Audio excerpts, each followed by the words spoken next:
Hello and welcome back to This Board Game Life. I am Mark and I am back for my November 2025 month in review. This is where, if you haven't seen a month in review video, I just go over the games that I have played in the month and kind of tell you briefly about them. And this month I did have 33 plays of 17 different games.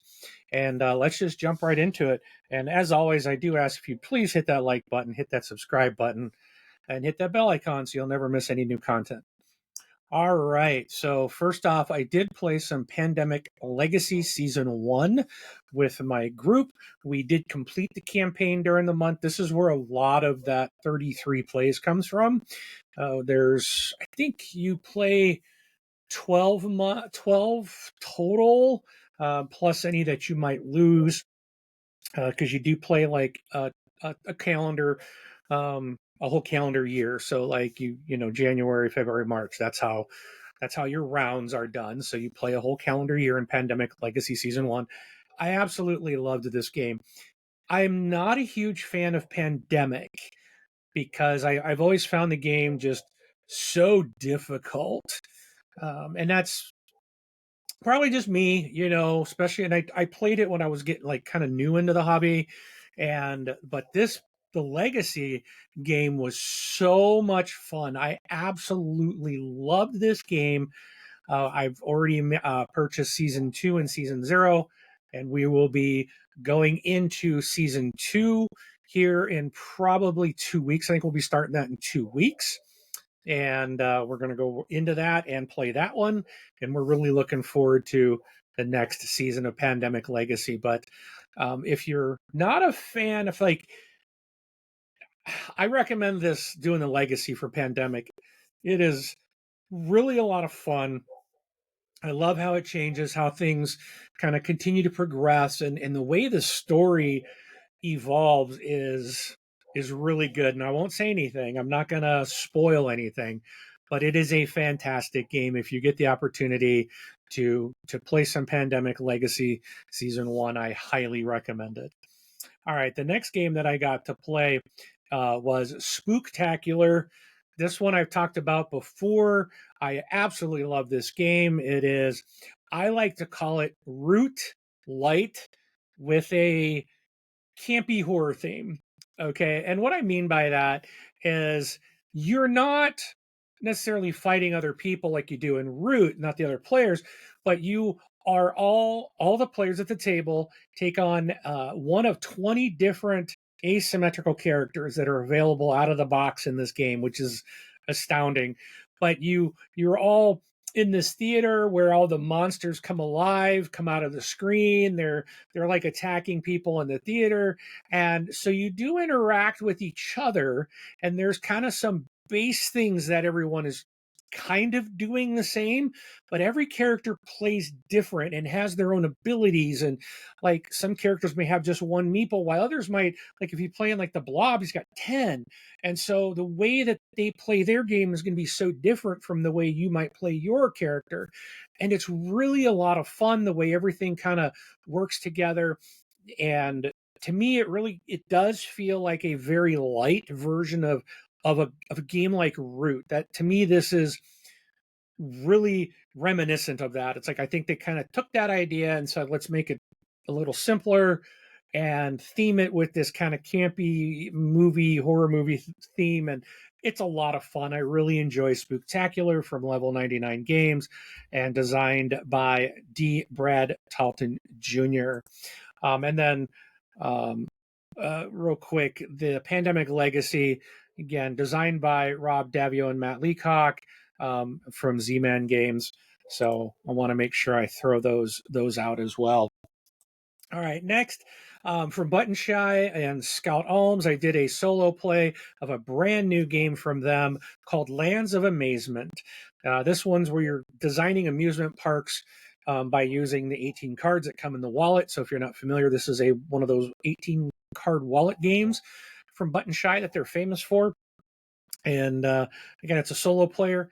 I have played other games that I liked better. I'm not really a fan of this one. I felt it was, I don't know, just didn't really draw me in like I kind of had hoped that it would.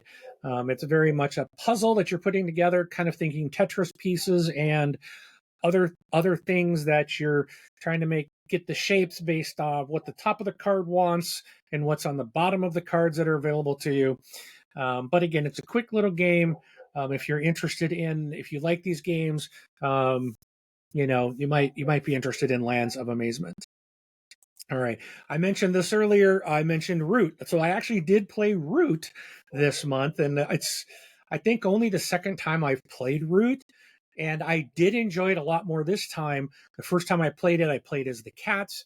This time I played as the vagabond. And I really, some games, like this is a game that is, you're going to be at conflict with each other. And some people might call it a mean game. And there's like some games that are quote mean I can really enjoy, like Plunder, Downfall of Pompeii. I don't feel like those are necessarily mean games, but you do have to engage with the other players. You are, removing their pieces and kind of directly attacking them, and depending on the game. But those games, for some reason, it's like I really enjoy those. I have fun. Root's not one that I enjoyed being in conflict with everyone. So this last time playing as the vagabond was nice because I was kind of like friendly with everyone and could like kind of just friend everybody and just kind of did my own thing and didn't have to like worry about battling people. So I really kind of enjoyed that, and I would like to play Root again as the vagabond and see how it goes again. I would like to play this one again, and I'm sure at some future point I'll get this back to the table. So Root. Then I played. We had a big group. We had 9 of us total, and so I brought my high roller edition of Ready Set Bet. And I'm not even sure if you can kind of see it right here on the camera. It's just laying down on its side. It's this big long box right here, and it's really the very fancy, everything done up deluxeified edition of the game.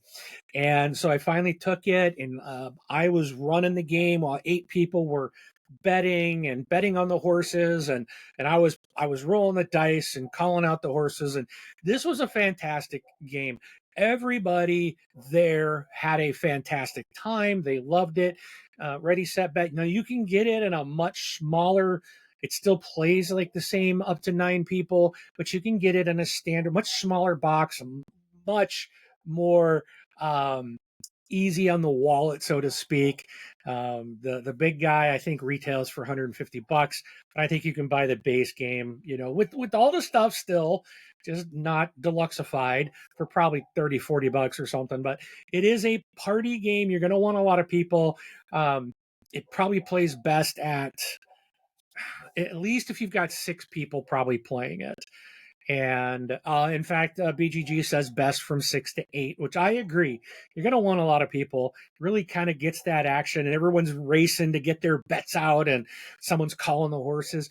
And the nice thing is, if you have 8 or fewer people, there is a free app that you can use you can run and just let the app go, and it will call the horses, and you can have the screen out so it shows you where the horses are moving. So you don't have to have someone doing it. It'll do it right on the screen, and it just goes. And then the rest of you can just focus on the betting. So really fun. I'm not a big betting person. I'm not a horse race fan, but this game is a blast with a group of people. So that's Ready Set Bet from AEG, designed by John D. Clare. All right. So I had a couple more sessions with another group where we're playing ISS Vanguard. This is designed by Andrei Betkowitz, Christoph Hiskorsky, Powell Samborski, and Marcin Swerkot. It's from Awakened Realms. And this is, again, very story-based campaign. And it is slow, but the more I play it, the more I'm kind of enjoying it and I'm getting into it. But it's still something that, like, I would choose other, like Dragon Eclipse is another one I'll talk about in a minute. I would much rather play that over ISS Vanguard. I feel like there's just not enough action in ISS Vanguard, except the last couple of times that I have played it. We've had quite some really good encounters that were like exciting and ramped up the tension of the game, and that I really enjoy. And so there is moments like that in this game, and I really enjoy those moments. But there's a lot of exploration, a lot of upgrading, things like that. But yes, still working through ISS Vanguard. We could be done, but we're trying to see everything that we can do, and then we will likely go into the expansion content. So I'll probably be doing this for a while. But yeah, that's ISS Vanguard. And I do want to go back again. Root was designed by Cole Whirl from Leader Games. And I forgot to mention that. All right. Next is another big beauty from Awaken Realms. It's new into my library. This is Grim Coven. Grim Coven. Coven. It's a coven. No, Grim Coven is the proper way. So this is a boss battler, minion battler, elite battler. I mean, you are fighting the boss, and from what I'm understanding, you probably won't defeat the boss. If what I have first kind of done through like the little tutorial and got my butt handed to me, and the boss and the minions and the elite just kind of laughed at me and was like, yeah, nice try, buddy. It's still set up on my kitchen table because it's a big space. I cannot play it here. This takes up a lot of space, but I'm going to be going through it again. I'm trying to learn it because I'm hoping in 1 week, next weekend, this coming weekend, my pandemic group we're going to play this, and I got to make sure I got a full grasp of this game. But it is a beautiful game. It is a tough game. It is a dice roller. It has cards. You are rolling dice to get certain symbols on the dice, which it's one of those you roll your dice at the beginning of your turn, and that's what you have to take your turns. Those the what's on the face of the dice. And you will put them on cards that you have. And you are trying to defeat the minions and defeat. I don't know if you can defeat the boss. I know in the tutorial and kind of what I've read so far is you have to get through the attack deck of the boss and survive through the final attack. And that's how you win. And it looks like this isn't something where you are going to necessarily be able to defeat the boss. That's how tough these are. Now I could be completely wrong. Please don't hate me if I am. It's just as I'm learning this and I've been watching playthroughs and I've been reading the rule book and I've been going through this tutorial, it looks as if the way you're attacking the boss, it's going to be real tough to actually wipe him out. I don't know if it's possible. Maybe if I can get my hunter upgraded more to where I become more lethal, then maybe at that point it might be. But there's a lot going on in this game. You want to upgrade to be more deadly, but upgrading your hunter causes you problems and with the other hunters. So and you got to watch out for each other because as you become more corrupted, you'll start to lash out at your fellow hunters. It's really interesting. I'm really can't wait to play this with my group, and I will definitely be reporting more on Grim Coven. All right. Next, I played the Castles of Burgundy Special Edition. This is from Stefan Feld and Awaken Realms. Absolutely love Castles of Burgundy. I was so glad to be able to get this played again. This is that game that you know, every time I play it, it sits on my shelf. It's a big box. I put a lot of money into it, and I really love this game.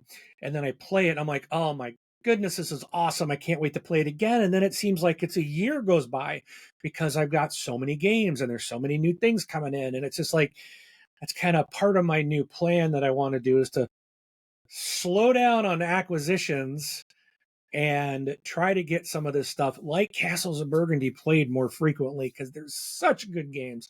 They deserve to be played. But absolutely loved it. Had a fantastic time. I can't wait to play it again. All right, next I got to play Deception Murder in Hong Kong. Played this several different times this month.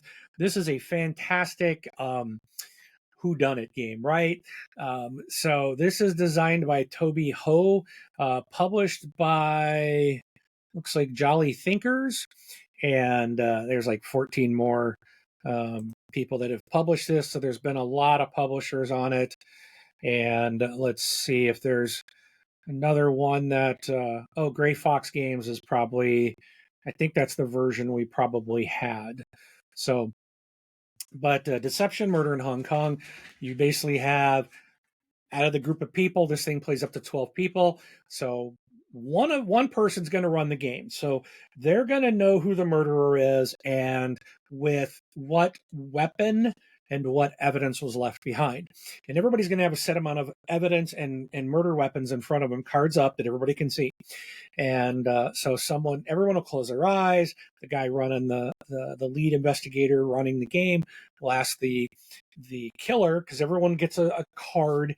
You'll either be an investigator, you could be a witness, you could be the murderer, you could be. I think there's a couple other things that we haven't had that you can play as that can alter the game too. But whoever the murderer is going to basically point all quietly. You're going to point to one of the cards in front of you. You're going to point to a weapon and a piece of evidence.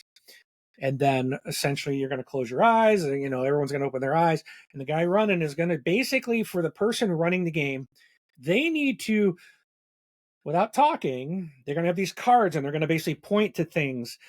And they're kind of vague things like what location, well, you might point to a syringe and like as the weapon and maybe a newspaper as the evidence left behind. So there's like, location. Well, it could be a park, a business office, a hospital, things like that. So maybe you might want to point to the hospital because it's a syringe. But depending on what all the other items out there, maybe it'll throw people off, or maybe because of the newspaper, maybe that won't get a connection. So you're basically putting these things out. You can't speak, and then you're listening to all the people talk about what they think might be there, and you're trying to put these clues out on these boards, and you're placing a board out. There's only so many you can place out to give clues before time will kind of run out. And all the investigators have to find out. They have to pick the weapon and the evidence to win the game. And of course, whoever the murderer is, they're trying to figure out any way to throw off everybody and kind of get them to thinking maybe something else. And I was the murderer the other day, and I successfully got everyone else to think something else and kept them from guessing me, and it was really exciting. But it's a super fun game. Again, Deception Murder in Hong Kong. Check it out. It's a lot of fun. All right, next is a game called First in Flight. I picked this game up a couple years ago at Gen Con back in 2024. Yeah, Gen Con 2024 is when I picked this game up, I believe, because we are in 2025, and I went this year, and I've been 2 years. Have I been 3 years? No, I've only been, I think I've only been twice now, right? Or have I been 3 times? I think I've been 3 times. Maybe this is 2023. Game came out 2023. Anyways, doesn't matter. I bought this at Gen Con when it came out. It's designed by Matthew O'Malley and Ben Rossitz, published by Artania, and I think that's correct. Yeah, so Artania, and this is it's a push your luck game. It has a rondel, and it's all about the race during early aviation. So back in the early 1900s, the Wright brothers and stuff. That's one of the names that one of the characters you can play is the Wright brothers, but a lot of other aviation people that are pioneers of aviation. So you're basically it's a deck builder as well. You're trying to build a deck of cards and get your flight. You're trying to fly a certain distance with these cards, but you'll get crash, or you'll have certain things will cause you to crash.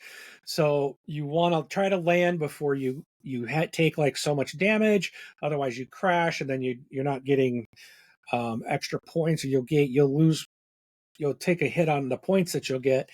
And then you got to fix the repairs, the get these flight things removed from your deck to be like less damage and stuff to try to extend your flights. And there's technology, there's people that can help, there's pilot skills, all these different things that you can get into your deck that will help you fly further. And it's a really fantastic game. That is First in Flight. All right. So I mentioned this one earlier. This is Dragon Eclipse. It's an Awakened Realm games designed by Andrei Betkowitz, Kamil Sanix, Sesla, and Wojciech Freilich. I so sorry. I know I'm probably just destroying all these names, which I believe are Polish. Um, and I'm so sorry if I'm destroying your names. This is a fantastic game. This is a deck builder, not a boss battler, but you and another person. It plays 1 to 2 players, and I'm playing it in the 2 players. So my friend and I, we are playing, and there's this kind of story that you go like technically kind of go into town and you can explore town, and then you have time. Things will trigger time as you're there, which will reduce the amount of time you have available to search towns. You're going to go to buildings. You're just like, okay, I'm going to go to this log number. It's got a number there. And you're going to go there and you're going to explore and you're going to either read out of the log book or use the companion app and you'll put it in and it'll read it to you, which I recommend using the companion app. That way it'll just read it to you and it's more engaging in the story.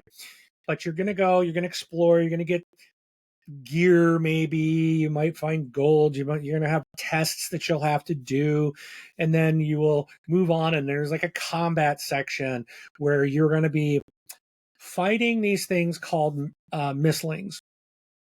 I think that's what they're called, mythlings. Mistlings. I was right the first time. Mistlings. So you're not necessarily trying to kill them, but every battle against them. So there's something going on in the world that you're trying to figure out, and you are a tamer of mistlings, and now they're kind of going a little crazy. All right, and they're starting to create havoc, and so you're kind of going out. You want to try to tame them when you're battling them. If you can tame them, now they become an option for you to play as that misling in future rounds. You don't, if you lose, I think you can still possibly get them later through other encounters, but you don't ever like kill them. Even if you win, you just defeat them. So you kind of want to try to tame them, but it can be difficult to tame them. There's certain requirements that you have to meet to tame them, but ultimately trying to tame as many as you can will help you in future battles when you need certain types of mistlings, like the elements that they are tied to. So you might benefit from an earth based mistling or a fire or an ice or things like that. So it is again a kind of a deck builder, and I really love how this game plays out. I really like the story. It's been a lot of fun, and you place your cards out, and they're in. You get these power crystals basically, depending on which actions you're doing. So like you're doing basically one action on your turn, and you can try to chain things. Or you're playing one card, but you can do additional actions. Like with Power Stones, there's these powers that you can do one time, but you're going to move and then you're going to do an action maybe with a card. And it's just a lot of fun. There's so much variety of how the mislings are behaving and the way that they they have a deck and they have rules, so each one will do certain things, and some will have environmental things that will be on the board and can cause you some pretty big grief if you can't tame them or defeat them quickly. So Dragon Eclipse is a fantastic game that I'm really enjoying, and again, you'll hear me talk about this in future month in reviews and on the podcast as I continue working my way through this story. And I know they've got if it's something that you're familiar with, if you're familiar with Dragon Eclipse, I do know that they've got a There's like a new campaign, I believe, coming out. I think it's like in 2 days, like December. I want to say December 2nd, I think, is the day the campaign goes live. I could be wrong, but it's in the very first part of December. So if you are a fan of Dragon Eclipse and are familiar with this and you want more, keep an eye out for their GameFound, which will be launching here very quickly for the new content. All right, next I played a game called Echoes of Time. This is designed by Simon Luciani and Roberto Pelle, and it's published by Cranio Creations. Let's see, there's a couple others. Crowd D Games is the other one on the list here that I'm seeing. And this is an interesting game. I really dug this. I played it twice the day I was introduced to it. I ended up picking this game up. I think it's really interesting. So you've got these cards, and there's these, I don't remember what they call them. Let me see if but you're working on like the flow of time. Okay. So there's these things at the beginning you want to basically get control of. And you got to get these cards out into, I think, what they call your fellowship. So you're like playing cards at this timeline, but then you can shift time, and everybody will shift time together at the end of like the round. But you can also do things to move your timeline a little bit quicker than others, or slower maybe, depending on how you're playing your cards and how you're managing things. But you want to get them out up like into this fellowship, and then they have a value, and you need so much of that value to take control of this power, or this I think the power, I think, is what that you're trying to control. But it can be taken from you unless you have a certain level of control over that power. You have to have a certain number. Like, you have to have so much to take it, but then you have to have even more to secure it. And it can be taken from you if you don't have it secured. So, and then those things provide benefits, and it's just, there's, as you're playing out to your fellowship, it's this engine that can help you get things on your turns or do different things. And it's a very interesting game that offers a lot of, it's a multi-use cards, right? So there's a lot of things you can do, and it can, in fact, I thought it was a little overwhelming, and there was things that I was like missing because there's just so much that can happen. But it was really a fun game. You'll, if you hit that alert bell icon for our channel, this game should be arriving this week here for me, and I will be doing an unboxing on Echoes of Time, so you can kind of see what this game's all about. It's a brand new one, just released in this year. All right, so stay tuned for more on that. Next, I played Brink. Got to play this again. I think I played it. I think I played it twice this month, but I played it like 3 times over the last, between October and November. Absolutely love this game. This is so much fun. And this is from Ivy Studios, designed by Max Anderson, Zach Dixon, and Austin Harrison. And this is takes place in the Moonrakers universe. So if you're familiar with Moonrakers, which is another IP from Ivy Studios, this is in that world, but you don't. It's a separate game. You don't have to have played it. I had never played Moonrakers, and I absolutely love Brink. And it's you have a certain area of space that's available to you, and when you put your ships out on your turn, you can either put it on a tile that you know, or put it on a tile that's an empty space that's adjacent to a known tile, to explore and pull out a new tile. And then you'll get, if you use your small ship, you'll get the resources that are on that tile, if there are resources to be given. And then there's like an action maybe that you can also take. Some might give extra power, or may not have those things. So it's, you're kind of trying to manage your power in the system. You are trying to manage resources. At the end of each round, you will vote on the resource that everyone's going to vote for which resource they want be to win. Okay, place first, and then there's bonus points based on like your power level of that chosen resource or that color. So you also got to kind of manage not spending all your resources because you might want them to vote at the same time, and then there's things that'll impact the vote. Even after the voting's done, someone might be able to play a card to alter the vote. There's a lot going on with it, but it's a fantastic game, really beautiful looking game, and that again is Brink. Really love that. All right, next is this one's a biggie. This is a Vital Lacerda game from Eagle Gryphon Games, and this is Speakeasy. Now, I'm going to pull up Vital Lacerda's um, game list right now because I think that I've only played one of his games in the past, and that was Kanban EV. And yes, I'm looking at everything else he's done. I have not played any other of his games, and I've played Kanban EV a couple of times, and it is not a favorite of mine. There is way too much going on, and Vital Lacerda he makes hard games. He makes heavy games.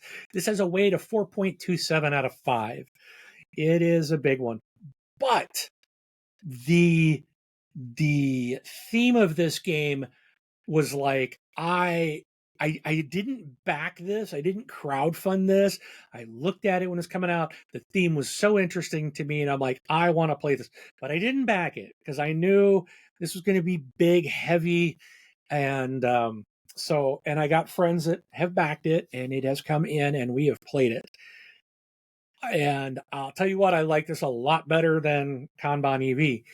But it's a big game. It takes up a lot of space. There's a lot going on. You've got to pay attention. But I really do like this. I am glad I didn't buy it because I think it would sit on my shelf and probably never get played. And it was something probably way above my skill level of trying to learn this game. So I was really glad that I had someone able to teach me this game. I'm sure we will play this one again. It is a close friend who's got this, and I'm sure we will absolutely get this to the table again. But Speakeasy was really, really fun. The theme is gangsters and during the Prohibition here in the United States, so it's like 1930s, late 20s, early 30s, and it's tough. You're trying to set up your speakeasies, your nightclubs, your casinos. You're trying to make money. You're moving booze across the town. And you've got other mobsters that are attacking. You've got cops that are out there watching the neighborhoods, and the whole island of Manhattan fills up with cops and mobs, and it can get very dicey very quick. And it's on theme. I think they did a fantastic job of how this works, but it can be heartbreaking game. So as we learned in our playthrough, as someone on our table basically got almost completely wiped out. But yeah, it's pretty darn good game, I can tell you that, and I do look forward to playing it again. Next, we played The Gang. This is the um, cooperative Texas Hold'em poker game, and we did this as a warm up the other day, and had a good time. This is from John Cooper and Corey Heath, and published by Cosmos. And then we moved into Cosmic Encounter, designed by Bill Eberly, Jack Kittredge, Bill Norton, Peter Olatka, Kevin Wilson, published by Fantasy Flight Games. This game's been around for a while. I guess it originally was 1977 when the original one came out, and I guess Fantasy Flight redid it in 2008. This thing's been around. If you listen to the Dice Tower, this is like Tom Vassel's favorite game of all time, and I finally got a chance to play it, and it's interesting. I would like to try it again. We'll see. I did pick this up, so I need to play. It was kind of set up, and a couple of us had never played it, and it was not explained. So we're trying to figure it out as we go and asking a lot of questions. But um, I know one person on the team was not happy with it, but I'm like, I would like to try it again under different circumstances and give it another shot. So we'll try to give this one another go and see what happens with it. That's Cosmic Encounter. And then the last game I've got for the month was the last game that I played, designed by Paul Dennen, published by Direwolf. This is a Lightning Train, and it's a train game, but you are trying to deliver goods with your railway company. But again, at the start, you are building railways from the East Coast out to the West Coast, and there's goods that will pop up that are available to be delivered to certain cities, but you have to have rail lines between them. And then if they're not your rail lines and you're delivering across others, you will be given other people more points. So, and it's a bank builder. So you're getting these little chips, these chits or whatever, these little cardboard pieces that you're going to buy from the market on your turn with money that you get available out of your bag. And then you're going to have trains that you can put out. You're going to build stations. You're going to have to dynamite tunnels on certain routes. You can only build and do things if you've got a contract available in that region. So it's a medium weight. It's heavier than say like a Ticket to Ride is not a Ticket to Ride light game, but I think it's a really good for, if you've got that casual gamer who really likes, the train game and they're just used to Ticket to Ride, this would probably be a good game for them to step into. They'll still have that comfortability of building trains. They'll kind of understand that a little bit. It'll be a little bit more to do, but they'll learn about bag building and managing how they're some different things than what they're used to. So I think it's a nice step up. I had a lot of fun with the game, and this is one I really want to play again. We were pressed for time and got cut short. We had to pack up before we could end because the place we're at was closing. So we didn't get a full game in, but we got most of it in, and it was really good, and I want to play it again. So that's Lightning Train to end off my month. All right, so it looks like we're 37 minutes in. Again, not too bad. Had a very fun month. I really enjoyed everything that I played. And let's see, was there something I didn't? No, yeah, everything was. I think Cosmic Encounter was probably the only one that was like, oh, Land of Amazement. Yeah, that was my low end of the month, I would say, and my high end, I've got to say, I got to give it to. Oh boy, it's tough. I had so many good games, so many good games. I can't pick a favorite of the month, but anyways, again, thank you for watching. Please do hit that like button, hit that subscribe button for us. It really does help us out. And don't forget to hit that bell icon so you will not miss out when new content is made available on the YouTube. Thank you so much. Feel free to share your thoughts in the comments. Did you get anything new played this month? Do you want to share what you've played? Do you have any comments on anything that I talked about?